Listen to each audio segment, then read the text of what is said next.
presented by Tirupati Cotton Seed Oil. Taste और health का perfect balance. Tirupati Edible Oils. નમસ્કાર દર્શક મિત્રો, કેટીવી ન્યૂઝ ગુજરાતીનો વિશેષ કાર્યક્રમ લોકસભા મહાપર્વ 2024 સાથે હું છું આપણી સાથે મહેન્દ્ર. ગુજરાતમાં લોકસભા ચૂંટણીને લઈને ભારે રસાકસીનો માહોલ જામ્યો છે, ત્યારે ભાજપ અને કોંગ્રેસ બંને પક્ષો એકબીજા ઉપર પ્રહારો કરી રહ્યા છે. આવો જોઈએ આજે વડોદરા અને સાવલી બેઠક પર મતદારો શું કહી રહ્યા છે, તેઓ પોતાના ઉમેદવાર પાસે કેવી આશાઓ રાખી રહ્યા છે, જુઓ અમારા ખાસ રિપોર્ટમાં. લોકોને ગુનાહિત પ્રવૃત્તિઓ એટલી બધી વધી ગઈ છે ગુજરાતમાં, અને ડ્રગ્સ જ્યાં ને ત્યાં પકડાય છે. સાવલી તાલુકામાં બી મોટા જથ્થામાં ડ્રગ્સ પકડાય. અને જ્યારથી ભારતીય જનતા પાર્ટીનું શાસન દેશ ઉપર છે ત્યારથી આજે મોદીના વિકાસની ગાથા તમને કહીએ તો આજે પાવાગઢના મંદિર ઉપર જે ધજા લહેરાય, મોદી સાહેબના નેતૃત્વમાં જે રામ મંદિર બન્યા છે, જે હિન્દુત્વના સારા કામો થઈ રહ્યા છે, 370 હટી છે, એ રીતે અમે મોદી સાહેબને આઈડિયા માનીને અમે વોટ કરવાના છે. અમે વિદ્યાર્થી છીએ તો અમને એવું છે કે આ ફેર જે મોદીજીનું જે દ્રષ્ટિ છે કે યુથ ઇન્ડિયા, યુથ આઇકોન, અને આપણે જે યુથને આગળ વધારવાનું છે. અગર યુથ આગળ વધશે તો આવનારી પેઢી, આવનારી થિંકિંગ બહુ ચેન્જ થશે. તમે આ સમસ્યાઓ તો પાર જ નથી. જે સૂત્ર લઈને ભાજપ સત્તામાં આવેલું, ભય, ભૂખ ને ભ્રષ્ટાચાર, એ ત્રણ વસ્તુ આ લોકોએ પૂરી કરી દીધી. ભય એટલો બધો છે, લોકોને ગુનાહિત પ્રવૃત્તિઓ એટલી બધી વધી ગઈ છે ગુજરાતમાં, અને ડ્રગ્સ જ્યાં ને ત્યાં પકડાય છે. સાવલી તાલુકામાં બી મોટા જથ્થામાં ડ્રગ્સ પકડાયેલું, પણ એ જે કેસ બનેલો એ ક્યાં છે અને એની કોઈ તપાસ નહીં, એની કોઈ કાયદેસર કાર્યવાહી થઈ નથી. બીજું, માનવ સર્જિત હોનારત બી ગુજરાત સરકારશ્રીના જે નર્મદા ડેમ ખોલવામાં માનવ સર્જિત હોનારત થઈ, કરોડો લોકોનું નુકસાન થયું. અને એ જ રીતે વડોદરામાં હરણી તળાવમાં 14 લોકોની જાન લીધી. આવા તો ઘણા બધા, અને મોરબી જેવો પુલનો કાંડ, આવા તો ઘણા મોટા કાંડો થયેલા છે. અને જે ગુજરાતની પ્રજા આજે ભાજપથી ત્રસ્ત છે, અને એનું પરિણામ આ વખતે મળશે. તમે જોઈ રહ્યા છો કે વડોદરા લોકસભા સીટની અંદર આજે જે ભારતીય જનતા પાર્ટીના ઉમેદવાર જે જીત્યા હતા, અને જ્યારથી ભારતીય જનતા પાર્ટીનું શાસન દેશ ઉપર છે ત્યારથી આજે મોદીના વિકાસની ગાથા તમને કહીએ તો આજે પાવાગઢના મંદિર ઉપર જે ધજા લહેરાઈ, આજે કાશી વિશ્વનાથ મહાદેવ કોરિડોરનો જે વિકાસ કર્યો, આજે તમે જુઓ સોમનાથ જુઓ, આજે દરેક ક્ષેત્રે આજે તમે જ્યાં જુઓ ત્યાં ભારતીય જનતા પાર્ટીના વિકાસની ગાથા ગઈ રહ્યા છે. આજે રોડ જુઓ, રસ્તા જુઓ, લાઇટો જુઓ, પાણી જુઓ, દરેક ગામે ગામ કૂવાના પાણી, જે બોર કૂવા કરીને ગામની અંદર પાણીની સુવિધા પૂરી કરે છે. સ્કૂલોનો જુઓ તો સ્કૂલોનો પણ વિકાસ એવી રીતના જે આજે આખા એની અંદર દેશની અંદર થઈ રહ્યો છે. શિક્ષણ ક્ષેત્રે પણ કોલેજો, યુનિવર્સિટીઓ, આજે દરેક ક્ષેત્રે આજે ભારત દેશની અંદર જ્યારના મોદી સરકાર બેઠી છે ત્યારથી આજે દેશની અંદર વિકાસની પંથે આપણો દેશ ચાલી રહ્યો છે. લોકસભાની ચૂંટણી આવી રહી છે, ત્યારે હું તમને જણાવવા માંગીશ કે મોદી સાહેબના નેતૃત્વમાં જે રામ મંદિર બન્યા છે, જે હિન્દુત્વના સારા કામો થઈ રહ્યા છે, 370 હટી છે, એ રીતે અમે મોદી સાહેબને આઈડિયા માનીને અમે વોટ કરવાના છે. ભાજપના સારા વિકાસો, જેવા કે નેશનલ હાઈવે ખૂબ સરસ રીતે વિકાસના કામો કરી રહ્યા છે, તો એ રીતે અમે મોદી સાહેબને અનુલક્ષીને અમે ભાજપને વોટ કરીશું. અમે વિદ્યાર્થી છીએ તો અમને એવું છે કે આ ફેર જે મોદીજીનું જે દ્રષ્ટિ છે કે યુથ ઇન્ડિયા, યુથ આઇકોન, અને આપણે જે યુથને આગળ વધારવાનું છે. અગર યુથ આગળ વધશે તો આવનારી પેઢી, આવનારી થિંકિંગ બહુ ચેન્જ થશે. તમે આ જે ઇલેક્શન છે ને યુથના માધ્યમથી અને ડેવલપમેન્ટના માધ્યમથી જોઈ રહ્યા છે, અને એજ્યુકેશનલ ચેન્જ આવે, જે મોટો રિવોલ્યુશન કહી શકીએ છીએ આપણે એજ્યુકેશન ચેન્જને. અને જે ડેવલપમેન્ટ થઈ રહ્યું છે, ઇન્ડસ્ટ્રીયલ ડેવલપમેન્ટ છે કે આખા ઇન્ડિયાનું ડેવલપમેન્ટ છે, જે આપણો વિચાર છે કે ઇન્ડિયા ઓલ ઓવર વર્લ્ડ, જે પ્રમાણે જૂનું તો ઇન્ડિયા કહેવાય છે કે ભાઈ સોનાની ચીડિયા, તો એવી રીતે આપેલ અગર જે આખી ટોપ ઇન્ડિયા કન્ટ્રી છે આપણી, એ ટોપ 3 રેન્કિંગમાં આવે, અને આપણું જે સપનું છે કે ઇન્ડિયાનું જે બેસ્ટમાં બેસ્ટ ઇકોનોમી થાય, એ મૂળ ધ્યેય છે, અને યુથ ડેવલપમેન્ટ મૂળ ધ્યેયથી જોઈ રહ્યા છીએ. મોદી સરકારનો વિકાસ એક સ્ટુડન્ટ તરીકે તમે કેવી રીતે જોઈ રહ્યા? જોવા જઈએ તો જે 2014 પહેલાની જે સરકાર હતી અને જે પ્રમાણે અત્યારે છે, તો અત્યારે આપણને ઘણો બધો ચેન્જ જોવા મળી શકે. જેમ કે તમે જોઈ શકો છો કોમન એડમિશન જે કરનાક યુનિવર્સિટી કોમન જીકાસ નામની જે વેબ પોર્ટલ બનાવી છે. હાલનું લાઈવ ઉદાહરણ જોવા જઈએ તો પહેલા વિદ્યાર્થીઓ એડમિશન માટે અલગ યુનિવર્સિટીમાં અલગ ફોર્મ ચાર્જની ફી કરતા હતા, અને અત્યારે એક જ પોર્ટલમાં એક જ ફીસ પર બધાનું એ સજે છે. તો કેટલા પૈસા બચાવી છે. અનેક પ્રકારની વસ્તુ છે, સ્કોલરશીપ છે, ડેવલપમેન્ટ છે, અને વિદ્યાર્થીઓને જે મોટા પાયે સ્કોલરશીપ આપવામાં આવે છે, એમને મોટી સહાય આપવામાં આવે છે. તો અન્ય પ્રકારની જે વિદ્યાર્થીઓ વંચિત રહી જતા, દરેક વિદ્યાર્થીઓને ઓપનલી મોકો મળી રહ્યો છે.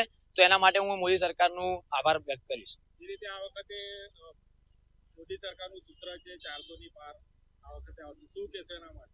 હવે આ તો અમારો એટલો નિજી વિષય નથી, પરંતુ જે પ્રમાણે માહોલ દેખાઈ રહ્યો છે, જે પ્રમાણે દરેકના, જેમ કે અમે મોદી કા પરિવાર હર ઘર 400 પાર, એવી રીતે વાત ચાલી રહી છે, પ્રમાણે લાગી રહ્યો છે કે ઇલેક્શનમાં 400 પાર જઈ શકે છે, કેમ કે જે વિકાસની વાત કરી છે, વિકાસની વાત થઈ રહી છે અને વિકાસ દેખાઈ રહ્યો છે. મારું નામ જૈનમ જોશી, MSc નો વિદ્યાર્થી, TY BCom. સૌ પ્રથમ તો હું મારું નામ જણાવી દઉં. મારું નામ છે સ્મિત સોલંકી. હું MS યુનિવર્સિટીનો એક વિદ્યાર્થી છું લાસ્ટ યરમાં. જ્યારે સમગ્ર વડોદરા શહેરની અંદર જ્યારે લોકસભા ચૂંટણીના પૂરેપૂરા પડઘા વાગી જ રહ્યા છે, અને હાલ વાત કરીએ તો ગુજરાતની અંદર ખૂબ એવી બધી જગ્યાએ અલગ અલગ જિલ્લાઓની અંદર બહુ જ રીતે તણાવ બની રહ્યા છે. ત્યારે હું વાત કરીશ તો લોકસભાનો ઉમેદવાર વડોદરા શહેરથી એક યુવા તરીકે જ જોવા જઈએ તો ભારતીય જનતા પાર્ટીની અંદર ડૉક્ટર હેમાંગ સાહેબ જોશીને ઉમેદવાર તરીકે નિમણૂક કર્યા છે. તે વડોદરા શહેરના તમામ યુવાઓ માટે ખૂબ અગત્યની વાત કહેવામાં આવે છે કે જ્યારે વડોદરા શહેરનો જે એક યુવા સાંસદ માટે જ્યારે ઇલેક્શન લડવા જઈ રહ્યો છે, ત્યારે એકલા હેમાંગભાઈ જોશી નહીં પરંતુ વડોદરા શહેરના તમામ યુવાઓ જાણે ઇલેક્શન લડવા જઈ રહ્યા હોય તેવો માહોલ લાગી રહ્યો છે. અને અમે આવનારા સમયની અંદર લોકસભાના અમારા ઉમેદવાર સાંસદ સભ્ય એવા માંગે છે કે જે, હું તો એક વિદ્યાર્થી છું, એટલે વિદ્યાર્થી તરીકે જ્યારે વાત કરીશ તો વિદ્યાર્થીઓના પ્રશ્નને લઈને દિલ્હી સુધી વાત પહોંચાડે તેવા અમારા સાંસદ હોવા જોઈએ. આ વાત કરી તમે વડોદરા શહેરની, પણ સમગ્ર ભારત દેશની અંદર મોદી સરકાર આ વખતે દાવો કરે 400 ની પાર સીટ આવશે, શું કહેશો એના માટે? એના માટે હું વાત કરીશ તો સમગ્ર ભારત દેશની અંદર માનનીય શ્રી વડાપ્રધાન નરેન્દ્ર મોદી સાહેબના નેતૃત્વમાં ઘણી બધી યોજનાઓ છે, વિદ્યાર્થીઓ માટે ઘણી બધી એવી યુનિવર્સિટીઓ સ્થાપિત કરી છે કે જેના કારણે મધ્યમ વર્ગનો વિદ્યાર્થી પોતાનું ભવિષ્ય ઉજ્જવળ કરવા માટે વિધાઉટ ડોનેશન પણ મોટી મોટી યુનિવર્સિટીમાં એડમિશન લઈ શકે છે. જ્યારે અસંખ્ય યોજનાની વાત કરીએ તો મહિલાઓ માટે પણ અસંખ્ય યોજનાઓ કાઢી છે. જે રીતે વાત કરીએ શ્રમ કાર્ડ છે, બીજી બધી અન્ય અગત્યની યોજનાઓ છે કે જે ભારત દેશના નાગરિકો લાભાર્થી બન્યા છે અને આવનારા સમયમાં પણ બન્યા રહેશે. વડોદરા શહેરમાં વિકાસ તમે કેવી રીતે જોઈ રહ્યા છો? કેવો વિકાસ હોવો જોઈએ? જે રીતે વાત કરીએ તો વડોદરા શહેરની અંદર વિકાસ તો થઈ જ રહ્યો છે, પરંતુ ઘણી બધી જગ્યા એવી છે કે જ્યાં આગળ ધ્યાન દોરવું જોઈએ, એ બી ચોક્કસપણે દોરવું જોઈએ. જે રીતે વાત કરીએ વડોદરા શહેરની અંદર ઘણી બધી એવી જગ્યા છે કે જ્યાં આગળ ખૂબ વિકાસની જરૂર છે. જે રીતે આપણે વાત કરીએ કે આ રેલવે સ્ટેશનની આગળ ગરનાળાનો જે પુલ છે કે જે દર ચોમાસા દરમિયાન ભરાતો જાય છે, પાલિકા દ્વારા એનું ચોક્કસપણે કોઈક એક ચોક્કસ નિર્ણય લઈ જવો જોઈએ કે જેથી કરીને વડોદરા શહેરના નાગરિકોને તે સમસ્યા આવી ના જોઈએ. સરકાર બીજેપીની જ આવવાની. લોકસભા ઇલેક્શન 2024 આવી રહ્યા છો, આપ એક સ્ટુડન્ટ છો, હા, કેવી સરકાર જોઈ રહ્યા છો ને શું આપની માંગ છે એક વિદ્યાર્થી તરીકે? અમારી માંગ છે બીજેપી આવશે, કેમ કે નરેન્દ્ર મોદીએ બહુ સારા વિકાસ કર્યા છે, બહુ સારી યુનિવર્સિટીઓમાં ડેવલપ બહુ કર્યું છે, સારું. તો મારું માનવું છે કે બીજેપી જ આવવી જોઈએ, કેમ કે કોંગ્રેસ સરકારમાં કંઈ વધારે એવું કંઈ વિકાસનો લાગતું નથી, કેમ કે નરેન્દ્ર મોદી છે જે બહુ વિકાસ કરી રહ્યા છે ઇન્ડિયામાં. જે રીતે આપ વડોદરા શહેરમાંથી છો, એક યુવા ઉમેદવારને ભાજપ તરફથી ટિકિટ આપવામાં આવશે, કેટલા એક્સાઇટેડ છો આપ?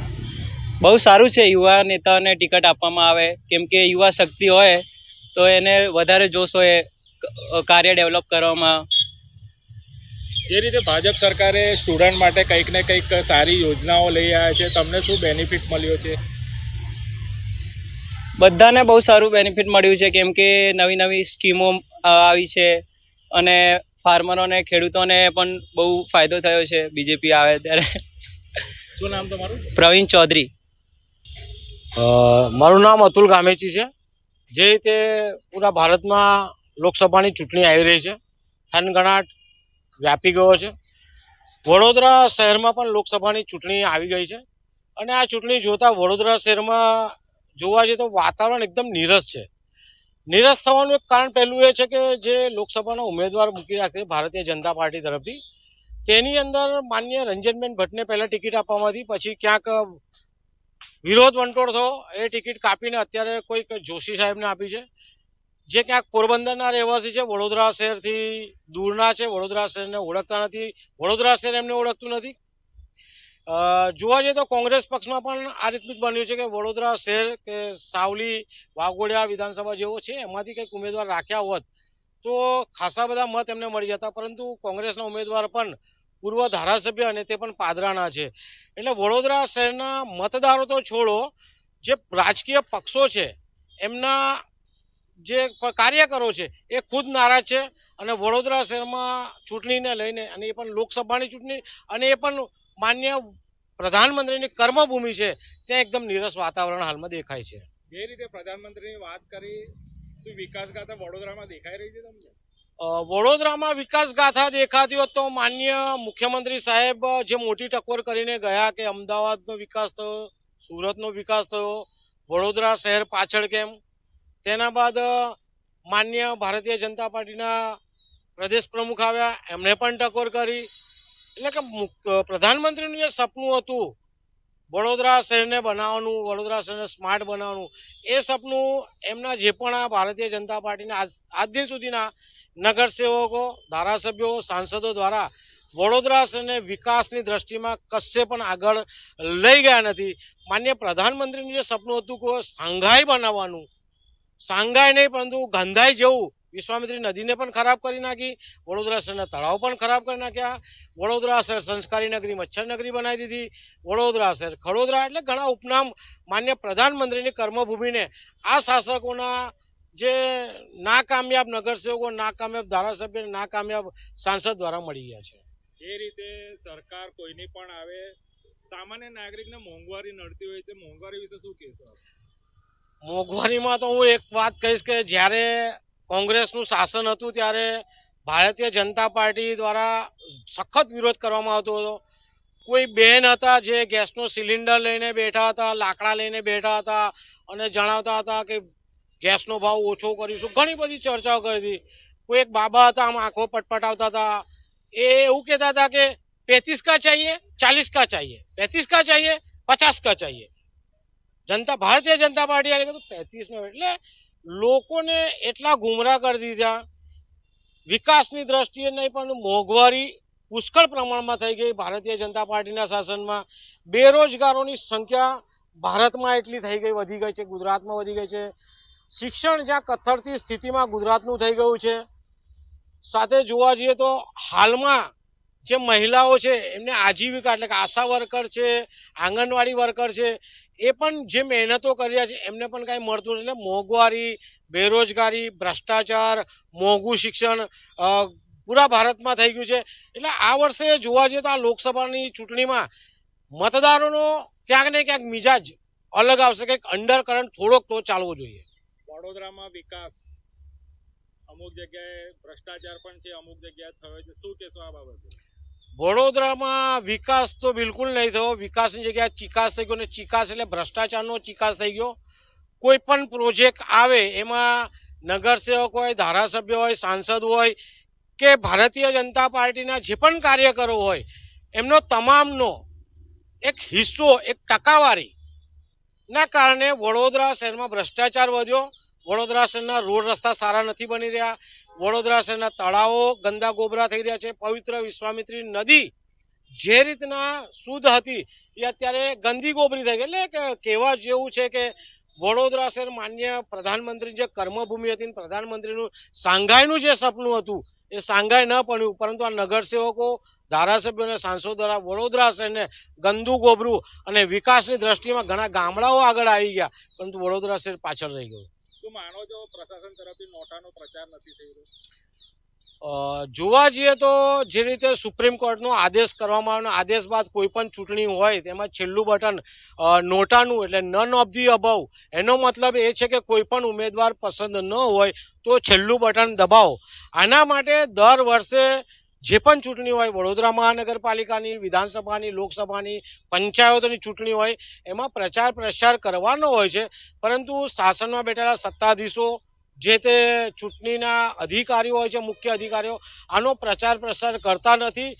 ક્યાંક ને ક્યાંક પ્રચાર પ્રસાર નથી કરતા છતાં પણ નોટાને મહત્વ વધારે મળી રહ્યું છે. આપ વડોદરા શહેરમાં પણ જોયું હશે, અને આગામી દિવસોમાં જ્યારે લોકસભાની ચૂંટણી વડોદરા શહેર જિલ્લામાં છે તો જે પણ રાજકીય પક્ષના હોય એનો વિચાર કર્યા વગર માન્ય કલેક્ટર સાહેબ, જે મુખ્ય ચૂંટણી અધિકારી છે, એમને નોટાનો પ્રચાર પ્રસાર અત્યારથી કરવો જોઈએ. જો ચૂંટણી માટે ચૂંટણીમાં લોકો વધુમાં વધુ મતદાન કરે તેનો પ્રચાર થઈ રહ્યો છે, તેની સાથે નોટાનો પ્રચાર પણ થાય એવી અમારી ભાવના છે.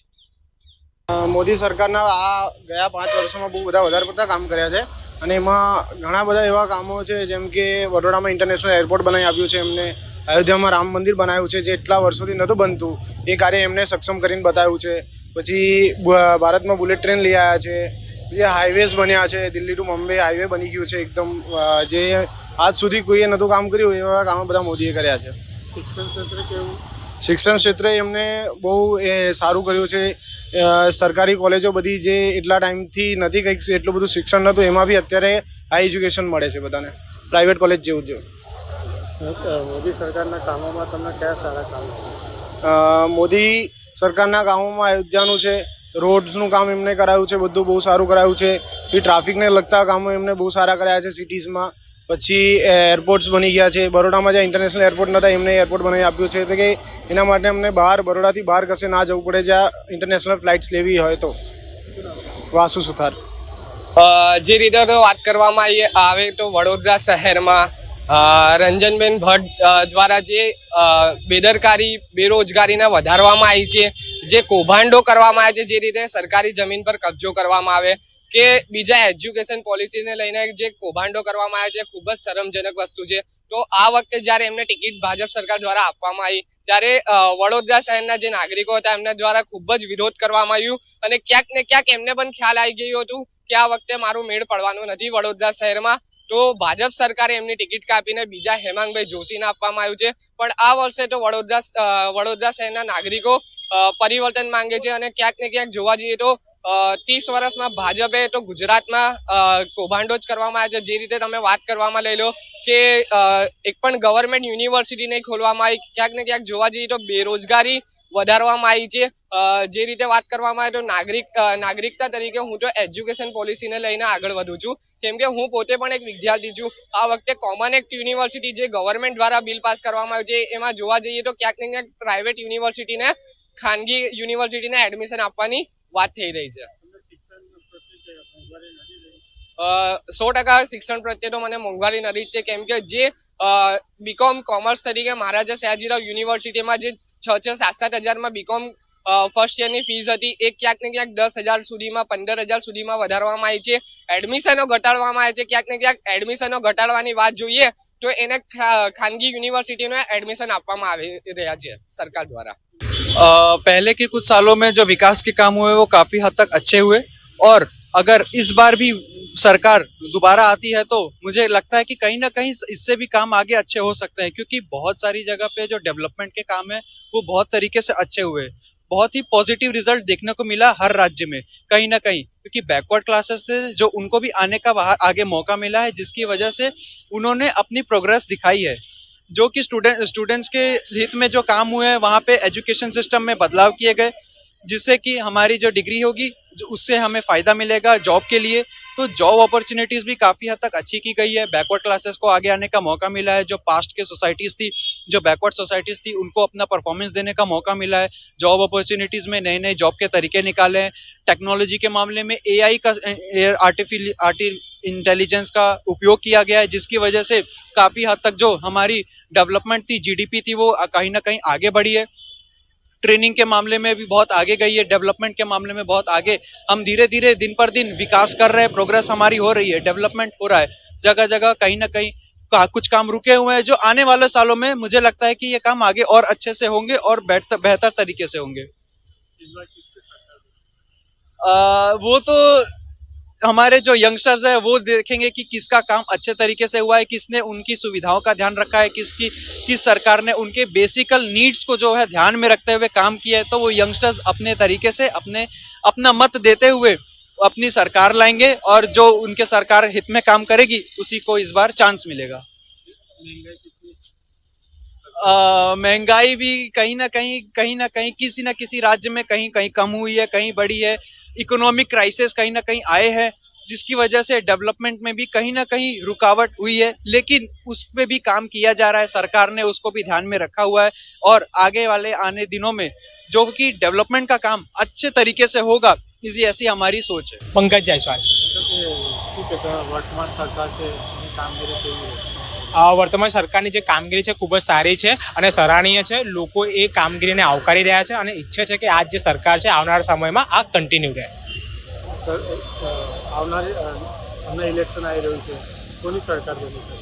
હાલમાં જે વર્તમાન સરકાર છે તે જોવા જઈએ તો યુવા વર્ગને સૌથી મદદરૂપ થઈ રહી છે. બેરોજગારીના મુદ્દા હોય તો લોકોને રોજગાર પણ આપવાનું કામ કરી રહી છે. સાથે સાથે સમાજમાં સુરક્ષા અને શાંતિ જાળવવાનું હોય તે પણ કામ સરકાર દ્વારા ખૂબ જ સારી રીતે કરવામાં આવી રહ્યું છે. વૃદ્ધ અવસ્થાના જે લોકો છે તે લોકોને પણ મદદ પૂરી પાડવામાં આવી રહી છે. મુખ્યમંત્રી આવાસ યોજના તરીકે લોકોને ઘર પણ આપવામાં આવી રહ્યા છે, લોકોને રાશન પણ આપવામાં આવી રહ્યું છે. તો આ જે ઘણા સારા જે કાર્યો છે સરકાર હાલમાં વર્તમાન સરકાર કરી રહી છે અને આવનાર સમયમાં પણ જે આ સરકાર છે એ ફરી એકવાર આવે તે અમે ઈચ્છી રહ્યા છે. સરકારમાં કેવી સમસ્યાઓ છે? આ સરકારમાં સમસ્યાઓ જોવા જઈએ તો હાલ તો આવી કોઈ સમસ્યાઓ દેખાતી નથી, પરંતુ આંતરિક જે જૂથવાદ છે અને કંઈક ને કંઈક લોકોના જે પ્રશ્નો છે, લોકોના પ્રશ્નો દરેક પ્રશ્નોનું જે સમાધાન છે તે થતું નથી. કંઈક ને કંઈક એના પર ધ્યાન આપવું જોઈએ. આટલી મોટી સંખ્યામાં ગુજરાત રાજ્યમાં જ્યારે લોકો વસતા હોય છે ત્યારે દરેક લોકો સુધી પહોંચવું એક સાથે એ કંઈક ને કંઈક શક્ય નથી, પરંતુ હા એક લાઈન અને એક દોરીના નિયમ પ્રમાણે દરેક લોકો સુધી પહોંચી દરેક લોકોના પ્રશ્નોનું સમાધાન લાવવું એ સરકારનું એક લક્ષ્ય હોવું જોઈએ. સરકારના વિકાસના કામો જોવા જઈએ તો વાત કરીશું અમે વડોદરા શહેરમાં, તો અમારા વડોદરા શહેરમાં જે જૂના તળાવ હતા તેનું બ્યુટિફિકેશન કરવામાં આવ્યું છે. જે બ્રિજ છે, ઓવરબ્રિજ છે તે બનાવવામાં આવ્યું છે. રોડ રસ્તાઓ પણ ખૂબ જ સરસ છે. જે બસ ડેપો છે મહાનગરપાલિકા દ્વારા તે પણ ડેવલપ કરવામાં આવ્યું છે. એટલે કે આ સારા જે કાર્યો છે એ સરકાર દ્વારા કરવામાં આવ્યા છે અને એનાથી લોકો ખુશ પણ છે. મોદી સરકારના કયા કામથી? સર્વપ્રથમ આપણે વાત કરીશું મોદી સરકારના કામ, એટલે કે જે પ્રધાનમંત્રી જનધન યોજના હતું, જે એમના દ્વારા દરેક નાગરિકો, જે લોકો પણ 18 વર્ષથી ઉપર થયા અથવા કે જે પણ બાળકો સ્કૂલમાં અભ્યાસ કરતા હોય તો લોકોનું સર્વપ્રથમ ખાતું જે બેંકમાં ખોલાવવાનું હોય તે ખોલી આપવામાં આવ્યું છે. એટલે કે જમા પૂંજી તે લોકો પોતાના અકાઉન્ટમાં એટલે પોતાના બેંક ખાતામાં જમા કરી શકે, કામ સારું કરવામાં આવ્યું છે. પ્રધાનમંત્રી ઉજ્જવલા યોજનાના હેઠળ જે પણ પરિવારને ગેસ સિલિન્ડર નહોતું મળતું હતું રસોઈ ઘર માટે, તે લોકોને ગેસ સિલિન્ડર મળતું થઈ ગયું છે. તે પણ એ ખૂબ સારી વાત છે. બીમા યોજનામાં પણ ઘણી બધી જે લાભો છે એ નાગરિકોને આપવામાં આવી રહ્યું છે. તો સરકાર દ્વારા આ અનેક કાર્યો અને મોદી સરકાર દ્વારા તો ખાસ કરીને કે હરેક નાગરિકોને કોઈ પણ સુવિધાથી વંચિત ના રહે. જે પણ નાગરિક ભારત દેશનો નાગરિક છે એને દરેક સુવિધા મળે તે એ લોકોનું લક્ષ્ય છે, તે અમને ગમે છે. ભાઈ એટલો બધો છે, લોકોને ગુનાહિત પ્રવૃત્તિઓ એટલી બધી વધી ગઈ છે ગુજરાતમાં અને ડ્રગ્સ જ્યાં ને ત્યાં પકડાય છે. સાવલી તાલુકામાં બી મોટા જથ્થામાં ડ્રગ્સ પકડાય છે. અને જ્યારથી ભારતીય જનતા પાર્ટીનું શાસન દેશ ઉપર છે ત્યારથી આજે મોદીના વિકાસની ગાથા તમારે કહ્યું તો આજે પાવાગઢના મંદિર ઉપર જે ધજા લેવાય. તો લોકશાહી મહાપર્વ 2024માં હળબસ આટલું જ. વધુ સમાચાર માટે જોતા રહો KTV ન્યૂઝ ગુજરાતી. સમર છે તમારી, ખબર અમારી. નમસ્કાર. Tirupati cotton seed oil, taste और हेल्थ का perfect balance. Tirupati edible oils.